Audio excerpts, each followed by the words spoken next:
Estamos lá. Eleição veio aí, transcorreu na paz do Senhor. Não sei se o seu candidato foi o eleito, mas nós podemos perguntar para o nosso entrevistado, que além de analista político, além de autor de livros, além de estudar a política e não a política de hoje, né? Porque o que acontece hoje não é um fenômeno de agora, é um fenômeno que vem vindo desde a descoberta do Brasil. E o Rafael, paciencioso ali, pesquisador, tal, vai vendo ali. E, ultimamente, falando mais das coisas que a gente está vendo, né? Que dá para palpar. Não é aquilo que há controvérsias porque alguém falou. Não, a gente está vendo aí, né? Então, a primeira pergunta que me vem, Rafael, seria o seguinte. Você pode afirmar, nós podemos afirmar que estamos vivendo numa democracia de ausentes, principalmente quando a gente vê, por exemplo, a abstenção, nulos e brancos, maiores do que o número dos próprios candidatos concorrentes. E como você definiria o que seria democracia de ausentes? Sérgio, sempre um prazer estar aqui. Eu tenho a convicção de que nós estamos vivendo uma democracia de ausentes. E por quê?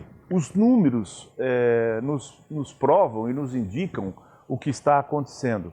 Onde nós temos um número elevadíssimo, ali na casa de 30%, 35%, na média nacional, de abstenções, brancos e nulos. Esse número é um número muito elevado, né? Agora, no segundo turno em Bauru, esse número aqui chegou a 110 mil eleitores que se abstiveram, votaram em branco ou votaram em nulo. É maior do que o que o candidato teve em primeiro lugar e é maior do que o candidato que ficou em segundo. Então, é algo para se analisar com calma, é algo para se pensar com muita tranquilidade, mas algo tem que ser feito. Por quê?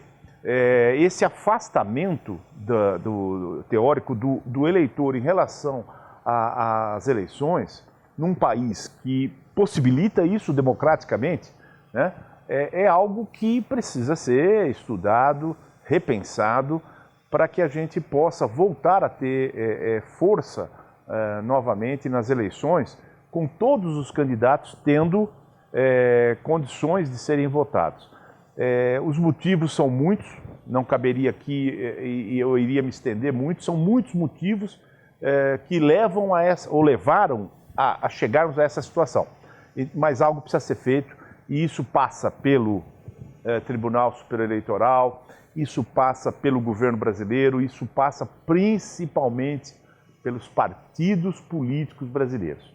Eles precisam fazer uma reavaliação profunda, porque isso tem, na sua grande maioria, a ver com o comportamento da classe política. Você acredita que, com toda essa dificuldade que você já se referiu, daria para se identificar algum fenômeno, que são vários, algum fenômeno, analisar algum fenômeno para a gente obter esse resultado das eleições? Porque, olha, veja bem, tá certo que nós tivemos aí essa doença, tá certo que nós tivemos controvérsias de mídias. Hoje nós temos algo que há 10 anos não tinha com tanta fluidez, que é a internet, né? Mas, pela sua vivência, o que você poderia levantar, principalmente porque a eleição já foi? Claro. a jornalista é a nossa prefeita. Sem dúvida. Certo? Os problemas estão aí. Eles precisam ser resolvidos. Sem sombra de dúvida. Certo? Não adianta levar de barriga. Não. Né? Tem que ser um pessoal de primeira que realmente arregace as mangas para trabalhar. Porque de blá blá blá nós já tivemos bastante. Sim. Como é que você poderia nos ajudar a identificar algum desses fenômenos analisados nesse resultado das eleições? Há um desgaste muito grande da sociedade, principalmente dos mais jovens, mas isso não exclui os adultos, os idosos, mas dos mais jovens, com relação à classe política brasileira, né?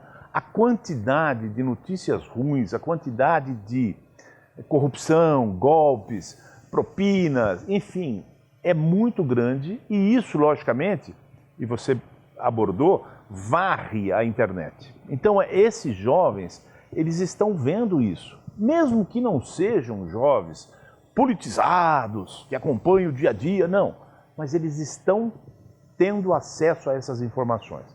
Então, antes dessas eleições aqui em Bauru, eu não só escrevi, como eu falei na rádio a respeito da responsabilidade imensa que teriam os partidos políticos.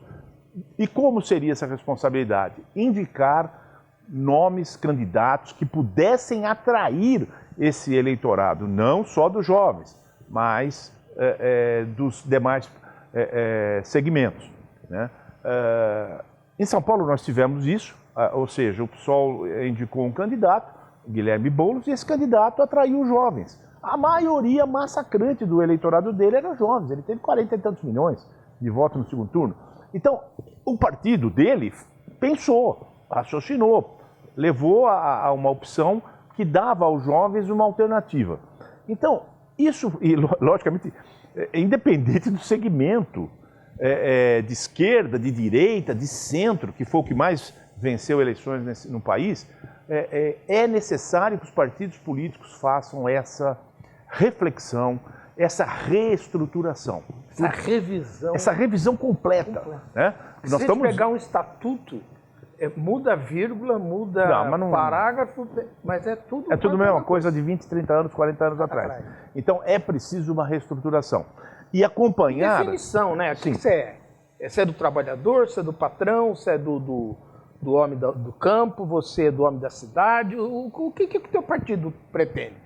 Mudar o mundo e resolver todos os problemas vai ser meio difícil, né? A quem você quer agradar? Você quer ter voto de todos os lados? Precisa ter uma definição. O próprio PT, quando começou, ele tinha uma identificação. Sim. Eu sou o Partido dos Trabalhadores. Sem dúvida. Agora, eu sou o Partido dos Trabalhadores dos banqueiros, eu sou o Partido dos Trabalhadores dos empresários, eu sou o Partido dos Trabalhadores... Aí começou a bagunça, que foi, e acabar onde acabou. Sem né? dúvida. Mas não comparecer às urnas gera uma multa. Qual o valor dessa multa? E vamos repetir. Porque muita gente acha que o valor não é grande. Mas somando pelo número de abstinações e tarará, vai para quem esse dinheiro que não foi lá votado, Sem o Rafael? O valor até o ano passado era R$ 3,50. Né? Eu não sei se o TRE alterou nesse ano, mas eu acho que é a mesma coisa. Que fosse 3,50. Sim, a somatória desse valor no Brasil inteiro é multiplicado por 3,50 e essa multa é revertida aos próprios partidos políticos. Ou seja, os mesmos partidos que têm o fundo eleitoral, os mesmos partidos que a maioria que não vai à eleição porque não gosta daqueles partidos, está dando a eles mais um dinheiro. Então, é mais um motivo... E a nossa educação não tem verba, que a nossa saúde não tem verba, Sim. Nosso transporte não tem verba, a reestruturação urbana não tem, o planejamento urbano não tem verba, não tem verba para nada, mas os partidos políticos têm. Sim. Você acha que está na hora de, não digo bipartidarismo, que aí já é exagero, Eu entrei na política quando era MDB e Arena. Aí é muito difícil. Ou você é contra ou você é a favor. Aí é muito difícil. Será que não era bom já começar a reduzir esse número de partidos por critérios? Sim. Porque você fala, pessoal, você fala P não sei o que lá, para eu não estar falando mal de nenhum partido aqui, mas no fundo, tá ligado a um só aqui, né? Sim. A necessidade eu acho que ela seria premente, ela deveria ser a primeira, uma reforma política no Brasil. E essa reforma política passaria por muitas coisas, mas a primeira delas é a redução dos atuais 35 partidos, tem mais 70 pedindo liberação, mas dos atuais 35 que estão homologados, reduzir isso para algo em torno de 6 partidos. 2 de esquerda, 2 de direita e 2 de centro. Seria muito mais do que suficiente, seria excelente e poderia fazer com que o Brasil voltasse a ter realmente aquele interesse embora estivéssemos numa ditadura, mas o fato de você, naquele momento, ter 2 partidos, atraía muito mais o interesse. Eu sou contra, eu sou a favor. Então, se você tem meia dúzia de partidos, 2 do segmento esquerdo, 2 do segmento de direita e 2 de centro, você pode fazer uma discussão ampla, uma discussão nacional, com muito mais substância, com muito mais critério. Então, eu acho que essa seria a primeira reforma a ser feita no país. Desculpa, logicamente tirando também nessa reforma todos esses benefícios espúrios que a classe política tem e que a sociedade não tem. 10º não sei quanto salário, auxílio paletó, auxílio isso, auxílio combustível. Numa reforma teria que enxugar tudo isso. Bom, já que você está falando isso, e em relação a número de municípios, teria que entrar também na reforma? Eu acho que numa reforma política ampla, honesta e correta, sim. Né? Porque nós temos aí lugares que tem 2 mil habitantes e tem uma estrutura de prefeitura, Câmara, secretário. Sim. Nem secretários são chamados de diretores. Isso onera. Se a gente somar todos os políticos do Brasil, a sociedade não tem noção de quantos bilhões nós perdemos por ano. E eu digo perdemos porque justamente isso. Há necessidade de um enxugamento. Não há justificativa para 81 senadores, poderíamos ser 54, 2 por estados. Não há necessidade de 513 deputados para os 27 estados, nós poderíamos ter 250. Enfim, se nós pensarmos dessa forma, nós vamos ver qual é a economia, e essa economia é de bilhões por ano. Eu acho que aí então nós estaríamos, o valor da multa, a produção está me dizendo que atualizado é 3,50. Lá, então, 3,50 está dentro do que nós estamos falando. Imaginando. Agora, como o eleitor deve agir após as eleições? Excelente pergunta, excelente pergunta. Eu tenho visto e ouvido de ontem para hoje muita gente ali, os otimistas, os pessimistas. Eu digo o seguinte, aos otimistas nas eleições, baixem a bola, tomem cuidado, porque a dificuldade e o desafio é gigante. Aos pessimistas, pensem bem, porque você já votou, nós já votamos em candidatos que achávamos ser maravilhosos.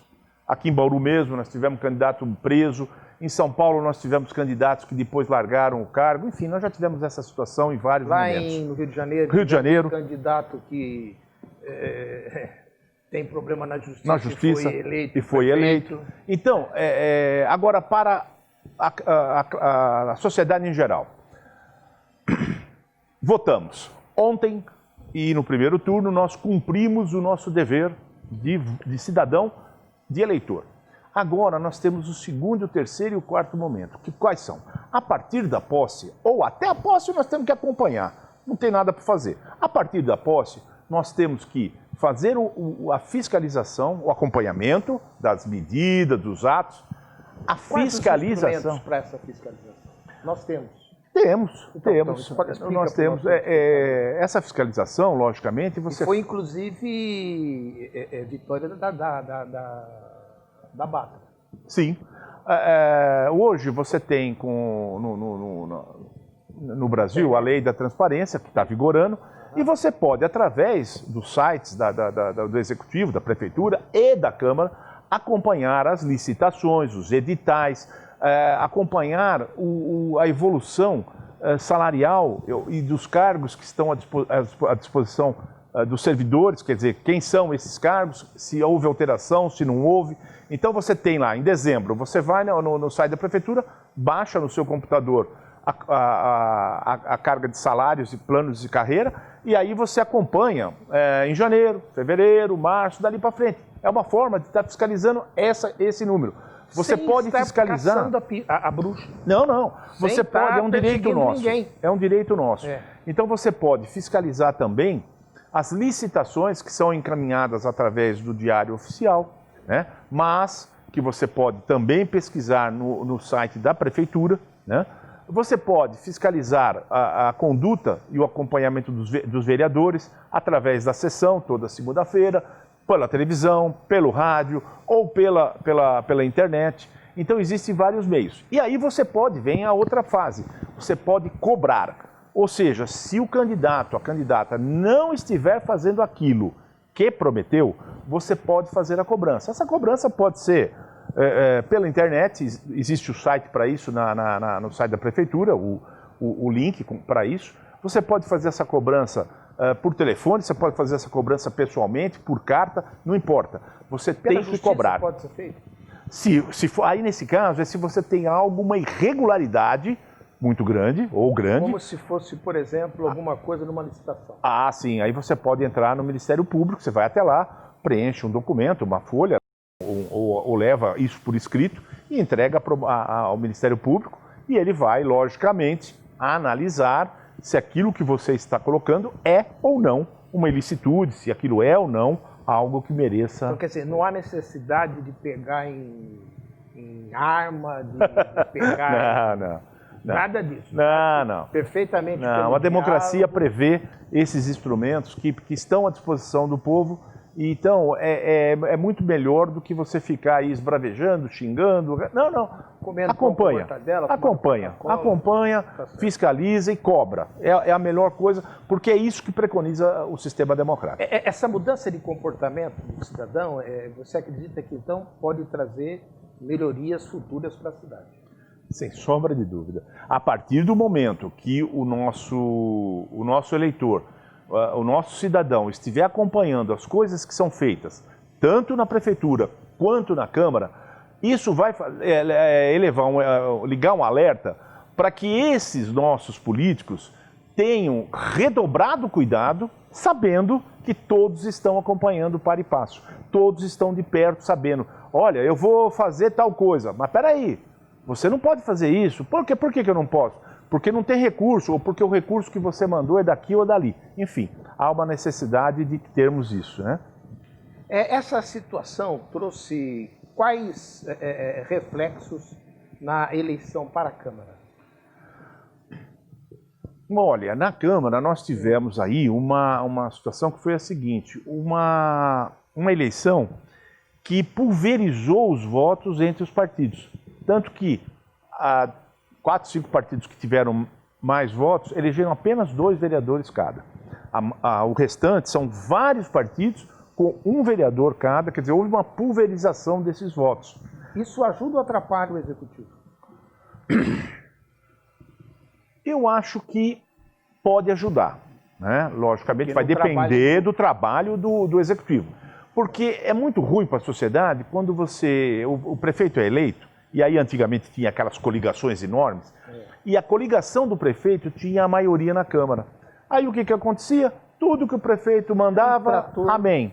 Mandava, amém. Mandava, amém. Então, o ideal é que tenhamos não um grupo contra o prefeito e também não um grupo a favor. É importante que os vereadores, na sua grande maioria, estejam lá exercendo o seu papel a favor do povo.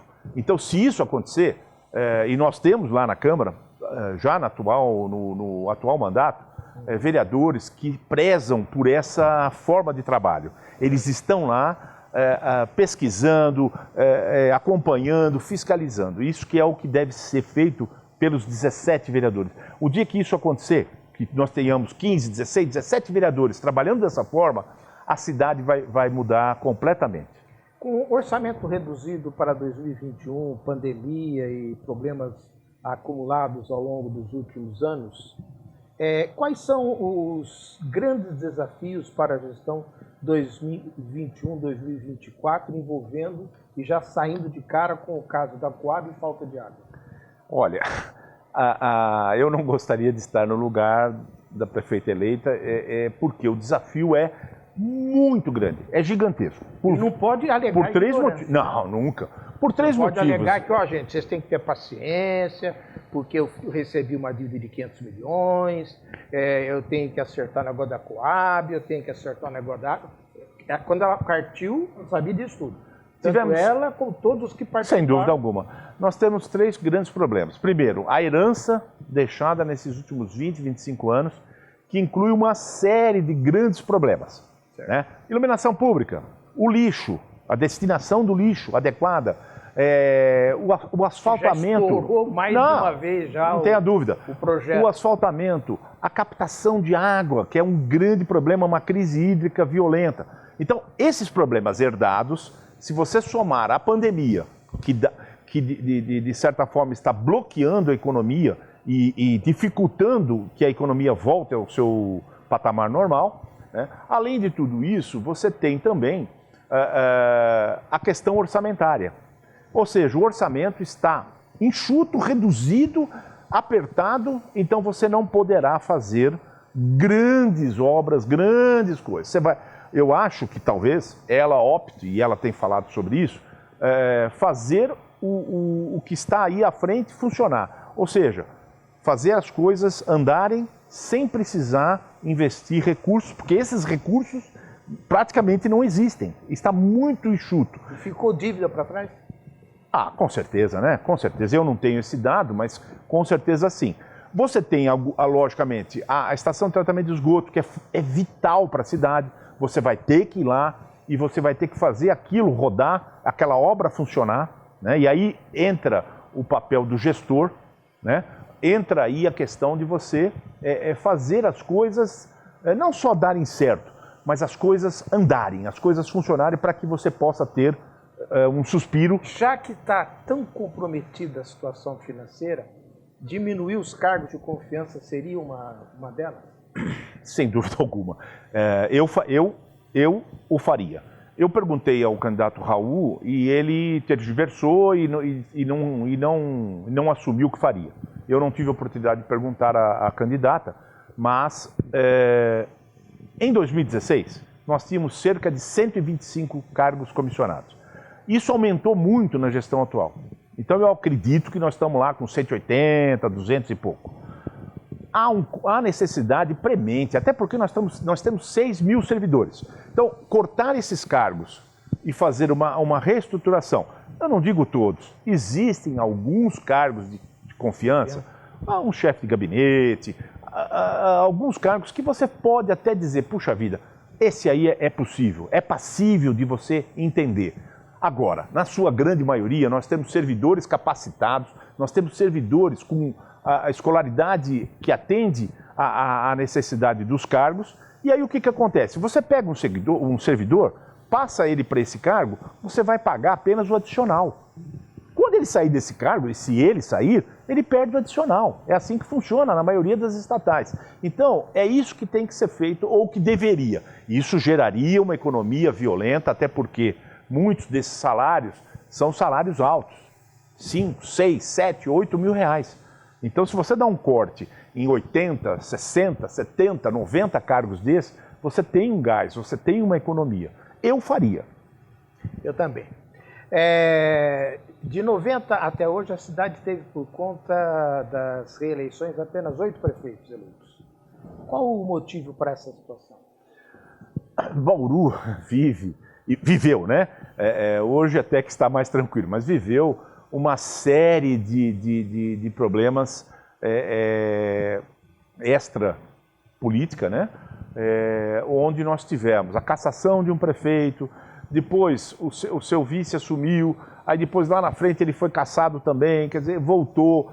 Enfim, e aí veio a reeleição. Não? Então nós tivemos apenas a reeleição do Rodrigo, na verdade. Né? O Gazeta não conseguiu se reeleger e os seus antecessores não tinham essa prerrogativa, porque é de 98, se não me engano, para frente. Então não houve essa prerrogativa para que eles tentassem um segundo mandato. Bom, essa turbulência política que Bauru viveu, né, levou a essa situação, que é uma situação muito ruim. Por quê? Perde-se o foco naquilo que você estava falando, naquilo que nós estávamos conversando. O foco nas coisas que precisam ser realizadas. Crise hídrica, na estação de tratamento de esgoto, no asfaltamento, na iluminação pública. Quer dizer, isso tudo se perde. Que se paga com tantos prédios públicos. A falta de informatização da saúde pública, da saúde no município, enfim. Os hospitais que estão com falta de vagas. Seus leitos parados. Isso. Nós temos falta de leito de UTI, falta de leitos hospitalares. Então, isso não passa por promessas. Isso passa por trabalho, por ação, por negociação muito séria com o Estado, com o governo federal. Porque um é jornalista, gosta de pesquisar, e o outro é médico. Então, sim, pode cuidar da saúde ali também. Né? O vice é médico e uma excelente pessoa. E teve um tempo bem rígido lá na Unimed. Sem dúvida. Certo? Eu já me tratei com ele. Até para tomar café em copinho plástico, tinha que pensar duas vezes, porque senão o presidente achava ruim. Mas vamos lá. Tivemos um prefeito eleito em 2020, o tempo está esgotando. Qual a sua expectativa para os próximos anos? Olha, a minha expectativa é de muita dificuldade, muita. Fosse qual fosse o candidato, dentre aqueles 14 iniciais, qualquer um deles teria muita dificuldade. Não adianta dizer, se fosse o Joãozinho, seria fácil. Não. Difícil para todos. Você, na sua pergunta anterior, você falou pandemia, recursos escassos porque o orçamento está enxuto, enfim, a perspectiva não só para a prefeita eleita em Bauru, mas para todo o Brasil, é da maior dificuldade. Vamos imaginar o prefeito eleito no Rio de Janeiro, ele vai ter facilidade aonde? Não vai. Né? Exceto aqueles lugares onde o prefeito se reelegeu, e foram poucos, e aí ele já sabe o que ele tem na mão, a máquina, tudo, já está tudo montado, os demais vão ter muita dificuldade e ela, logicamente, vai ter. Espero que ela monte o melhor secretariado que Bauru já viu. Esse é o primeiro passo para ela poder ter sucesso. Não garante, mas é o primeiro passo, se ela quiser ter sucesso, é pôr um secretariado. Que tem por perfil as universidades não usarem os professores e os universitários. É um erro gravíssimo? Gravíssimo. Nós cansamos de falar isso quando estávamos na Batra. Nós temos um parque universitário aqui fantástico, onde nós temos universidades privadas e públicas de ponta. Né? Não tem justificativa para que convênios não tenham sido feitos, tanto no campo da saúde, da administração, da economia e também, principalmente, arquitetura e urbanismo. Não tem justificativa. Gente, está aí então mais uma participação do nosso amigo Rafael Moya Filho, participando, dizendo o que a gente pode ajudar. E uma coisa é certa, nós não vamos caçar bruxas, mas que nós vamos fazer o que falamos em programas aqui, vamos.